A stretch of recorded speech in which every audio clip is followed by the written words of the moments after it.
శుభప్రదం జయప్రదం. పార్టీ కోసం ఎంత కష్టపడినా జెండా మోసే కూలీలుగా మిగిలిపోవాల్సిందేనా? కాకినాడ జిల్లాలోని పిఠాపురం నియోజకవర్గం జనసేన కార్యకర్తల ఆవేదన ఇది. ఇక్కడి నుంచి ఎమ్మెల్యేగా గెలిచి డిప్యూటీ సీఎం అయ్యారు పవన్ కళ్యాణ్. కానీ 15 ఏళ్లుగా పార్టీ జెండా మోస్తున్న కార్యకర్తలు ఎలాంటి పదవులు దక్కడం లేదు అని బాధపడుతున్నారు. మరి జనసేన కోటాలో వస్తున్న పదవులు ఎవరికి ఇస్తున్నారు?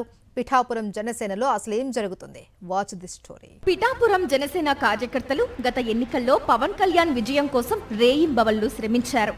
పార్టీ స్థాపించినప్పటి నుంచి జనసేన జెండా మోస్తూనే ఉన్నారు. పవన్ గెలవడమే కాదు, డీసీఎం పదవి కూడా పొందడంతో సంతోషించారు. కానీ వారి సంతోషం కొద్ది రోజుల్లోనే ఆవిరైంది. పిఠాపురం నియోజకవర్గ ఎమ్మెల్యే అయిన పవన్ అక్కడ తన ప్రతినిధిగా పార్టీ ఇన్ఛార్జిగా మర్రెడ్డి శ్రీనివాస్ ను నియమించారు. పవన్ మాత్రం ఎప్పుడైనా ఒకసారి వీలు కుదిరినప్పుడు మాత్రమే చుట్టపు చూపుగా నియోజకవర్గానికి వస్తున్నారు. ఇదే సమయంలో పిఠాపురం మాజీ ఎమ్మెల్యే పెండం దొరబాబు కూడా జనసేనలో చేరారు. ఇక అప్పటి నుంచి పిఠాపురంలో జనసేన కార్యకర్తలకు కష్టాలు మొదలయ్యాయి. కొత్తగా వచ్చిన దొరబాబు అనుచరులకే ప్రాధాన్యం ఇవ్వడంతో పాటు పార్టీ పదవులు, నామినేటెడ్ పదవులు కూడా మర్రెడ్డికి చెందిన వ్యక్తులకు ఇచ్చారన్న ఆరోపణలు గుప్పుమన్నాయి.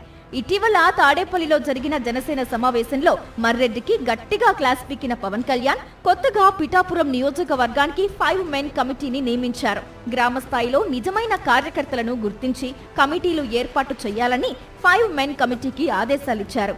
అయితే మర్రెడ్డిని పక్కన పెట్టి 5 మెన్ కమిటీని నియమించారని అందరూ అనుకున్నారు. కానీ 5గురిలో ఒకరుగా ఉన్న మర్రెడ్డి చెప్పిందే పిఠాపురం జనసేనలో నడుస్తుందని టాక్. దీంతో మర్రెడ్డి ఒంటెద్దు పోకడను నిరసిస్తూ ఇటీవల పిఠాపురం అగ్రహారంలో కొందరు జనసేన నేతలు రహస్యంగా సమావేశమయ్యారు.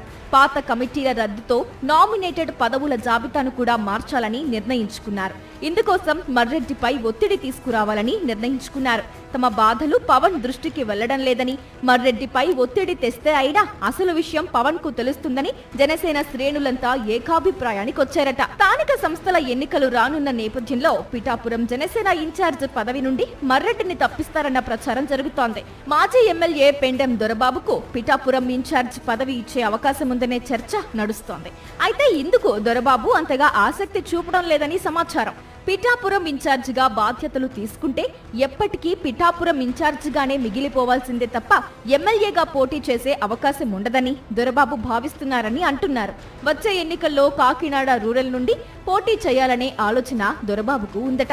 ఇదిలా ఉంటే పిఠాపురంలో జనసేన కార్యకర్తల అసంతృప్తిని చల్లార్చకపోతే స్థానిక సంస్థల ఎన్నికల్లో ఆ పార్టీ తీవ్రంగా నష్టపోవాల్సి వస్తుందన్న చర్చ కూడా సాగుతోంది.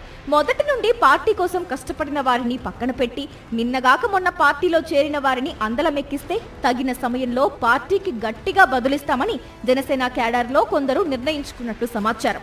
మరి తన నియోజకవర్గంలోని కార్యకర్తల అసంతృప్తిపై పవన్ ఎలా స్పందిస్తారో చూడాలి.